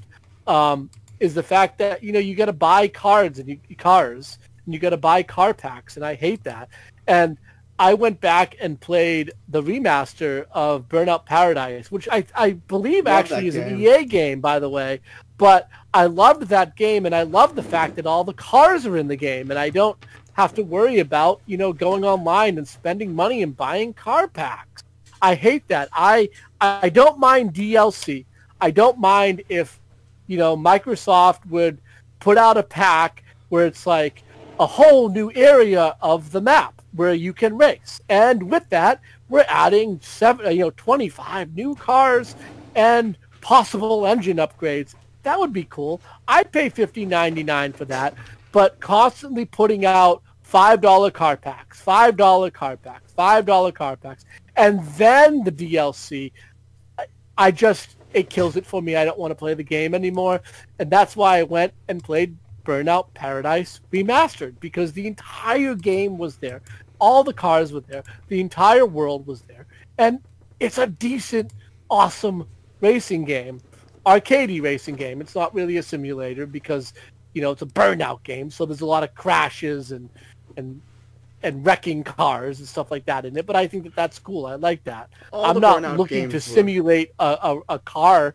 If I wanted to do that, I'd just go drive my own car. All the Burnout games were fun, except for like Burnout Dominator and Burnout Legends, the Burnout Dominator and Burnout Legends. Then like all the main Burnout games were awesome. I agree. I thought and they don't do Burnout games anymore, because if they did, they'd probably ruin them anyway, because they'd probably add car packs and DLC and that's not really what the Burnout games were about. They were always like a complete game. Same with games like SSX and stuff too. You don't see any more SSX games because Oh yeah, SSX Tricky. Those were great games SSX as well. SSX my favorite. At those who saw my review and know who my favorite character is, the Canadian girl Lisa Riggs. But yeah, like hey, Tony, didn't you do all the Cool Borders games? I loved the Cool Borders games. Except for Cool Borders 2001. I did the main 4 Cool Borders games. That's cool. I loved those games. I thought those games were a lot of fun. Which one was your favorite? Which one was your favorite Cool Borders game? Cool Borders 2. Definitely Cool Borders 2 was the best. Yeah, Cool Borders 2 was a great game. I loved that one. Playing as Terra. I'll never forget Cool Borders. Man, I remember when the PS1 came out and Cool Borders came out, we were all like, this is so awesome. Yeah, because there was really nothing like it, because I don't think that the N64 had any snowboarding games. It did. It had 1080. Oh, it had 1080. That's right, it had 1080. How could I forget? Yeah. Had 1080. Yeah. Had 1080. Back to 2K and EA. They're just, in my mind, ruining the AAA market and pushing towards a lot of people to buying indie games, right? But what the problem with indie games is there's so much crap out there. Indie games come out like crazy. Just look at the eShop, look at Steam. Oh my God, those games are being released in groves every day, and most of them are crap. So it's like you gotta find the needle in the haystack with the indie games. You got to really look, but there's really good indie games like out there. Like, I don't know if you've played Ori. Have you played Ori? Ori the Wisp? Nope, never even heard of it. Check out Ori the Wisp. It's on Game Pass. It's a great indie game. It's a great indie game. And then there's Blasphemous. That was a great indie game.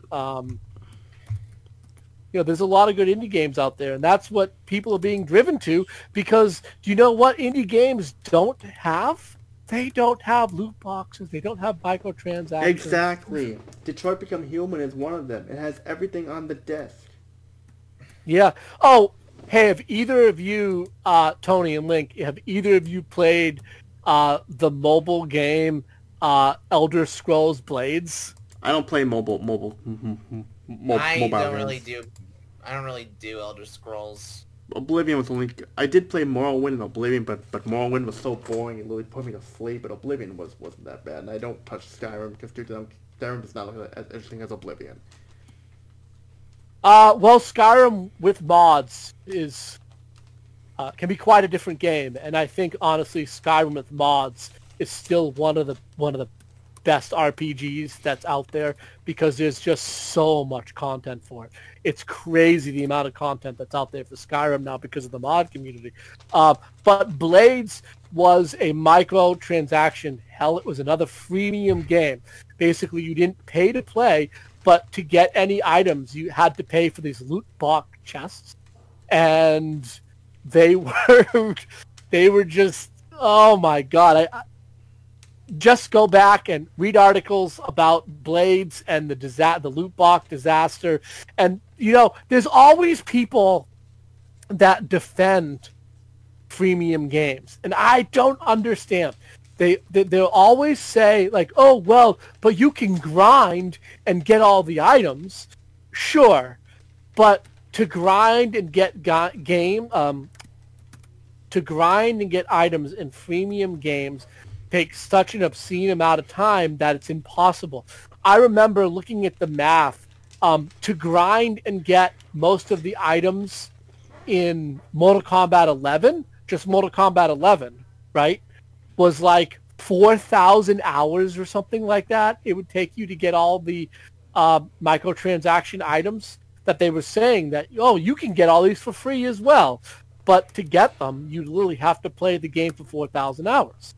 And that's what it is with these freemium games that still offer a kind of like a way to get everything for free. Like League of Maidens is another. It's a cool game. It's okay. The combat system is a little jank, but it's a cool game. And in League of Maidens, you literally would have to grind for hours and hours, thousands of hours, to get items you can just swipe your credit card for and get in an instant. But Oh, yes. hey, that's just the way it goes. Mm-hmm.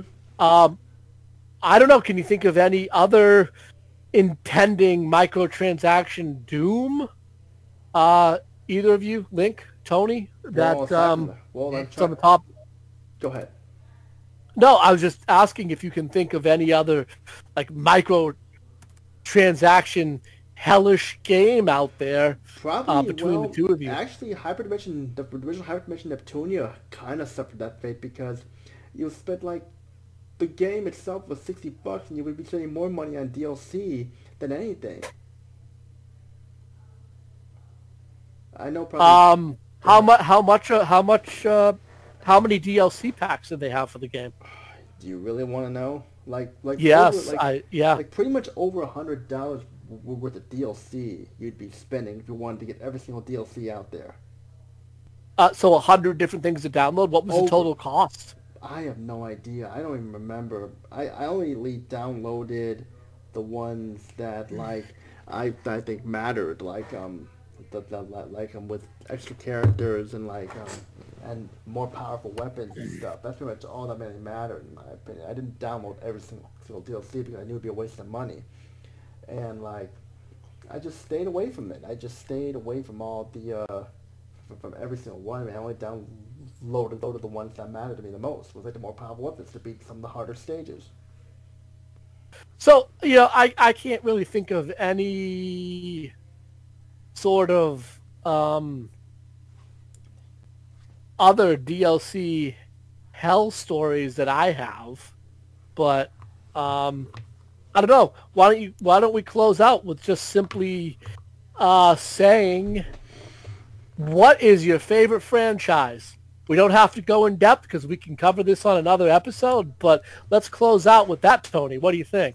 Yeah. Your favorite franchise, Tony. Go ahead. There's a ton of them. I mean, like probably would be my favorite franchise of all time is Tekken, but there are other ones too that I enjoy as well. So, of course, I like Tekken, but my favorite of all time, Soul Calibur, Neptunia, the Atelier games, Mugen Souls, Godzilla, and like Dead or Alive, well, the good Dead or Alives and stuff, and just Life is Strange. Strange is cool. I mean, like just. And Severed Conqueror and all that stuff, and Duke Nukem games, and oh boy, I can probably all day naming all stuff. I know we don't have much time, but like of course Time Splitter is also cool. Silent Hill, Resident Evil, Time Crisis, Ace Combat. I never played this guy before, but like I've heard good things about it. I've only played Drakengard 3, which is probably the only one I'll play. Ninja Gaiden is up there. Killzone, of course, much better than Halo any day. The original Perfect Dark, James Bond games are all fun, and there's so many of them. Wing Commander as well. Yeah, tons of them. Just tons of them. Grim, tons of them. Alright, this is kind of obvious, but my favorite franchises are mostly Nintendo. I'm not a fan of Nintendo's recent business practices, but I do really enjoy their games. And obviously Zelda's probably my favorite one of them. Mario's a close second. I used to be a big Pokemon fan, but now I'm just kind of... I mean, I do know a lot of Pokemon stuff, but I haven't been able to really get into the games by playing them. Well, But, I did. Yeah. If anyone's wondering what my favorite video game is, it's actually Chrono Trigger. Oh, I have Chrono Cross. Oh, old school. Nice. Yeah, Chrono Cross was PS1, Chrono Trigger. Did you have Chrono Trigger on the DS as well? 'Cause I know it had a DS release. I never really managed to get the DS release, but I hear it's got a lot more content. Yeah, it does have a couple extra things in it. That's why I asked. I mean, I own the original in box, by the way, and I also own the DS version as well. A great classic JRPG. Mm-hmm. Yeah, Chrono Cross, Parasite Eve, Parasite 2, Professor Musashi, and all of them. Final Fantasy 7, 8, and 9, 10 and 10 2, fun times. Persona 1 and 2, I loved Persona 1 and 2 as well. Could Actually, I love both of the Persona games, you know. So I guess for me, I'm just going to say I love RPGs, and I love JRPGs, and I love Western RPGs. I mean, I grew up in the 80s. Like I said, I'm a little bit older than you guys, so I grew up in the 80s with Ultima and Bard's Tale and Wizardry and Final Fantasy and the original Dragon Warrior games. And yes, this was before they were called Dragon Quest. When I got a tad bit older into high school, Breath of Fire.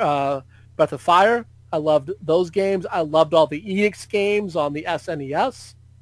Phantasy Star. I loved Phantasy Star. I actually had Phantasy Star 1 on the Master System, believe it or not. But Phantasy Star 2 and 3 and 4... what about Universe? Those were all not Universe. I'm talking about the old school ones, my friend. I'm saying I played Phantasy Star Universe, and that game sucked ass. Yeah, I didn't play those. Speaking of... I kind of forgot, I also really like Super Smash Brothers, if only because of the crossover aspect and the idea of seeing a bunch of different franchises getting together.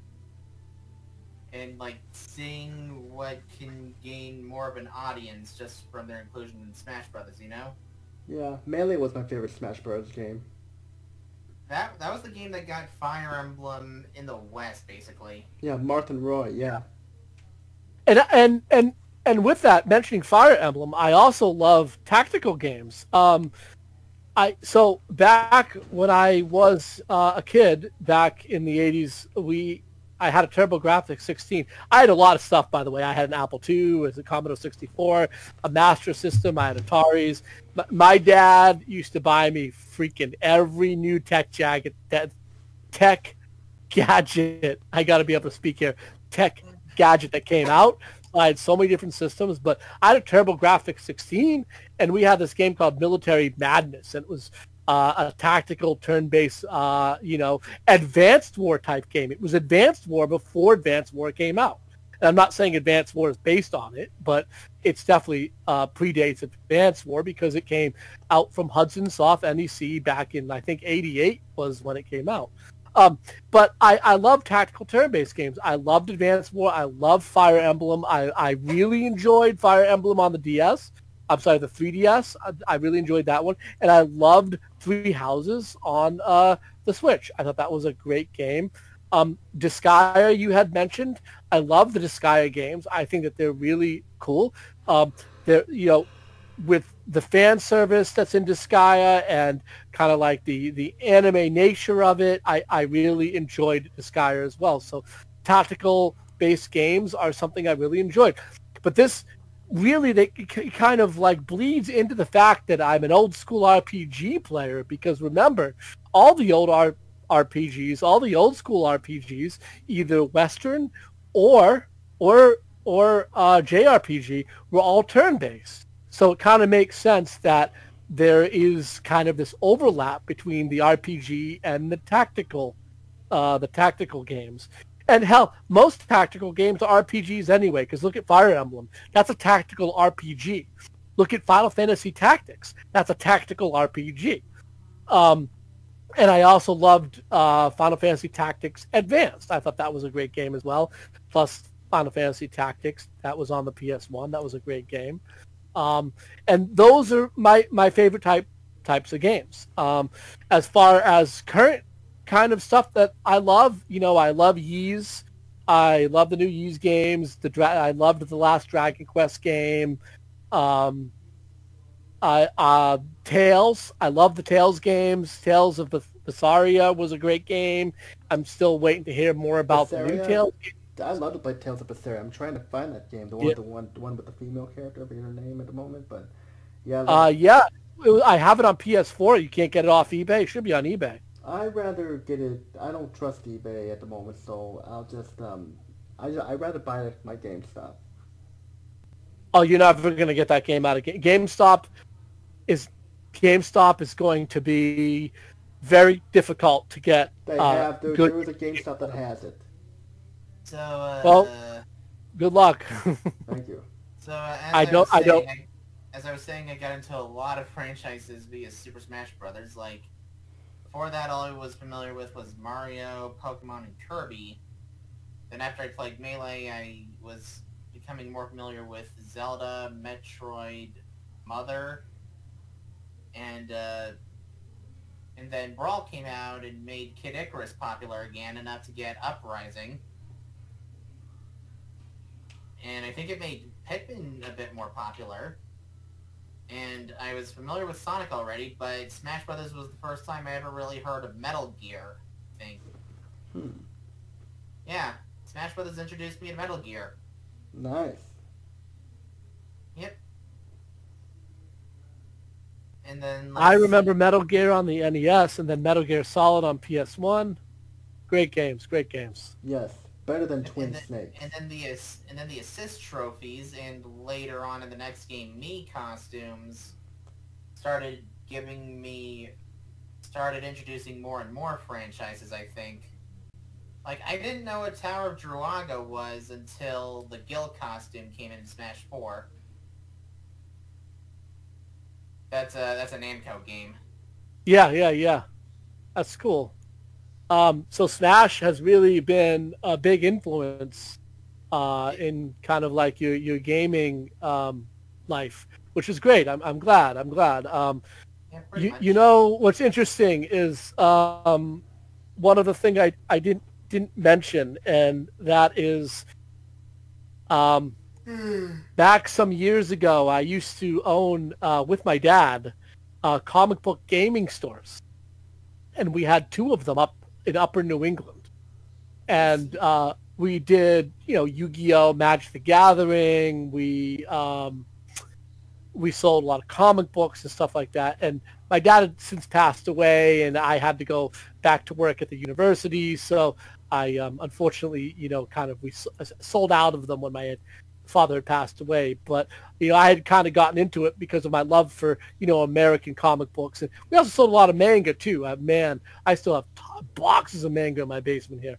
But anyway, we ran Super Smash tournaments all the time, and this was before Ultimate came out on the Switch, and I was still had the stores when the Switch came out and Ultimate came out. But not a lot of people really wanted to play the Wii U version of Smash, and the Melee community was just so gigantic. And of course, Melee didn't really have as many of those crossovers that you're very fond of, but it was still an incredibly good and balanced game, at least I thought.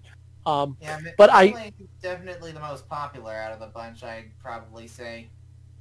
Yeah, I don't know, not anymore. I would say that one of the Switch is probably definitely the most popular because of the ability to play online and all of the crossovers and the constant adding of characters. And I think that they've finally gone above and beyond what Melee was, because Brawl wasn't that good, even though it had a few extra characters in it. Because I think I personally liked Brawl. It was playable just not competitively viable.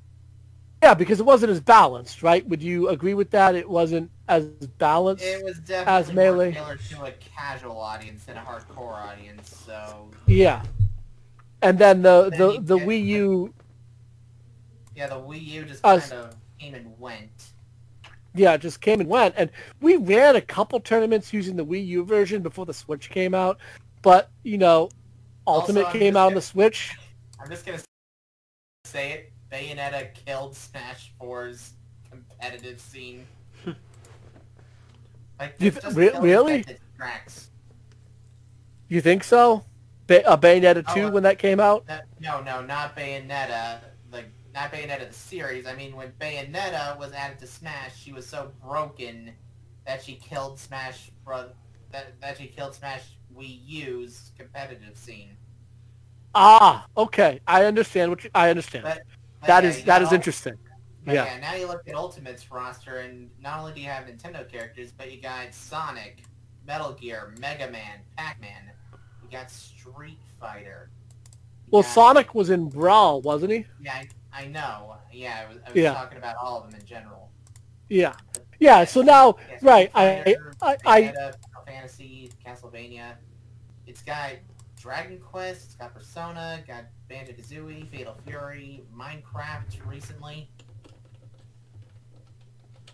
It's mind-boggling how far they've taken that with the crossovers, and I think it's great, and it's a lot of fun that they did that. It's really cool that they did that. And now they have Xeno's Gears characters. Xenoblade, actually. I'm sorry. Did I say Xenogears? I meant Xenoblade.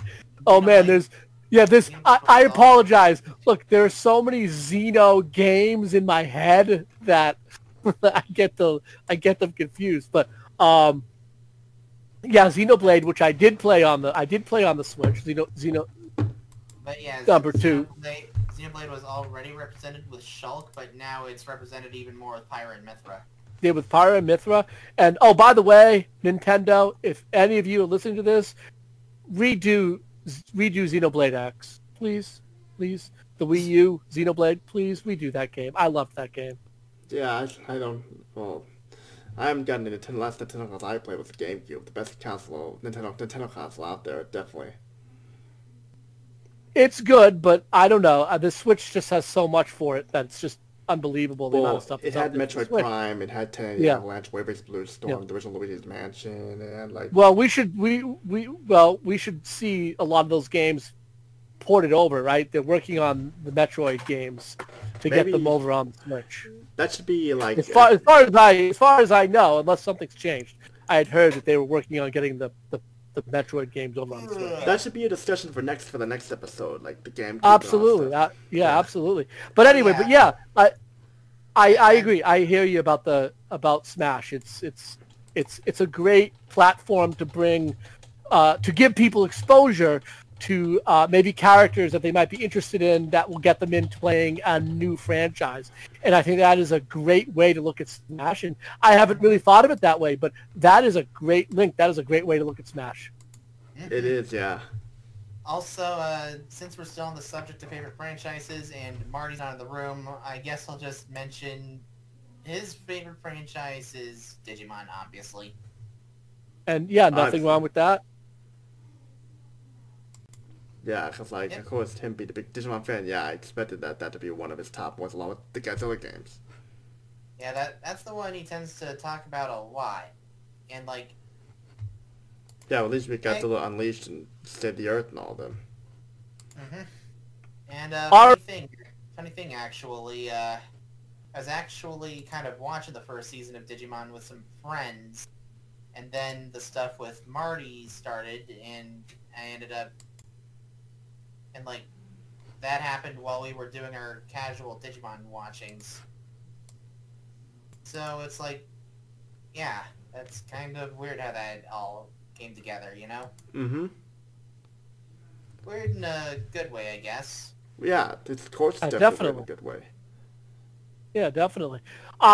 I haven't played any recent Digimon games. I don't know much about the recent Digimon games. I do remember playing Digimon back on the PS1, and I know that a couple of those PS1 Digimon games are worth a ton of money.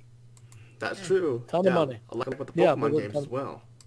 I assume it's the first Digimon world, or... Probably, yeah. I haven't looked in a while, but I remember buying and selling a couple of those back when I was doing the store, and yeah, just worth a bunch of money, hundreds of dollars, and I was surprised, but you know, hey, it shouldn't surprise me. You know, Digimon has always been something that's near and dear to a lot of people's hearts, so I totally get that. Yeah, I totally get that. It's been getting a lot more popularity recently after the resurgence of the card game. Yeah, the card game is that, doing and the video games, I think Tri kind of helped with that. Even though Digimon Tri wasn't very good, it still brought a lot more people back into Digimon. Absolutely. So, all right, I guess we'll have some great topics for next week as well, and hopefully we'll have some guests back. Right, Tony? Yeah, right, Tony? Well, definitely. I'll see if we can get these guys back here because it was fun doing this stuff with them. Definitely. Absolutely. I'll definitely see what I can do. Yeah, definitely. We're always looking forward. We're forward to having you guys back and stuff like that. I mean, sure, there'll be some episodes will just be me and Grim Monolith, but yeah, you're always welcome to be back in podcast no matter what. All right, thank you very much. Hey, you're welcome. Yeah, definitely. And you all know where to find me. You can find me in the Dark Titan Discord, or you can just message Vara if anyone ever wants to talk to me. And she can relay any messages to me as well. And you can find me in my Discord group, TTBurger Gamers United, or also my Facebook page, my Facebook group, TTBurger Gamers Group, and my Facebook page, TTBurger 88 itself. And you can also check me out on YouTube. The reviews are going to continue because, like I said, the episode 200 will be up soon. I'm as of this recording, episode 174 is done. So, and we're kind of remastered review there, so be on the lookout for that. But yes, like this will be in every Saturday event, and we're definitely gonna see if we can get these guys back to join us for next episode. And if we can't, we'll cancel that. There will be future episodes too, but. These guys did a great job. I know, like a couple of them had to leave, but like let's give it up for Link and MF217 and Pop. Like they did a great job here for their first podcast being featured on my channel. So definitely, Lee, congrats to them. Definitely, because they did such a great job, and we look forward to seeing them for more episodes in the future. Thank you very much. If Corey could do voice chat right now, he'd probably say the same thing, but I know he's just gonna probably type it out. Yeah. Yeah, so it's like shout out to these guys that they're awesome, and like I look forward to talking to them more because like I'm a member of the Discord group there too, and it was definitely good to have you guys in there. You guys did great. Thank you very much. You're welcome, man. Have a good night, everyone. And this concludes episode 2. Episode 3, what will we talk about? You have to find out next. Which all I gotta say. Take care, everybody. You guys have a great night. Everybody, take care. Take care.